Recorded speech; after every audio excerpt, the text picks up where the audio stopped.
دنیا کی محبت۔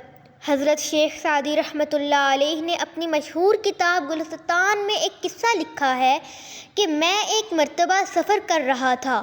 سفر کے دوران ایک تاجر کے گھر رات گزارنے کے لیے قیام کیا۔ اس تاجر نے ساری رات میرا دماغ چاٹا۔ وہ اس طرح کی اپنی تجارت کے قصے مجھے سناتا رہا کہ فلاں ملک میں میری یہ تجارت ہے، فلاں جگہ میری اس چیز کی دکان ہے، فلاں ملک سے میں یہ چیز درآمد کرتا ہوں اور یہ چیز برآمد کرتا ہوں۔ ساری رات قصے سنانے کے بعد کہنے لگا، میری تقریباً سب آرزوئیں پوری ہو چکی ہیں، میری تجارت بھی خوب ترقی کر چکی ہے، اب صرف ایک آخری سفر کرنے کا ارادہ ہے۔ آپ دعا کریں کہ وہ سفر کامیاب ہو جائے، اس کے بعد میں قناعت کی زندگی اختیار کر لوں گا۔ شیخ سعدی رحمۃ اللہ علیہ نے پوچھا، وہ کیسا سفر ہے؟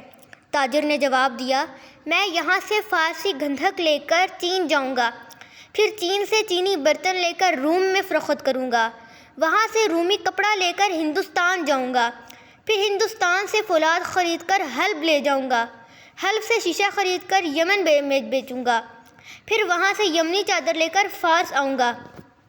غرض یہ کہ اس نے ساری دنیا کے سفر کا منصوبہ بنا لیا، پھر کہنے لگا، بس یہی آخری سفر ہے، اس کے بعد قناعت سے زندگی گزاروں گا۔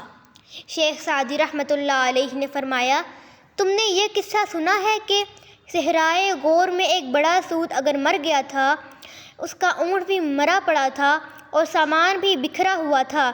اس کا سامان زبان حال سے یہ کہہ رہا تھا، دنیا دار کی تنگ نگاہ یا تو قناعت سے بھوتی ہے یا قبر کی مٹی سے اس کے سوا کوئی چیز اسے نہیں بھر سکتی۔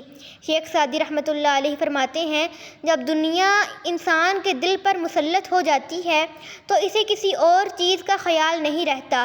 یہی دنیا کی محبت ہے جس سے منع کیا گیا ہے۔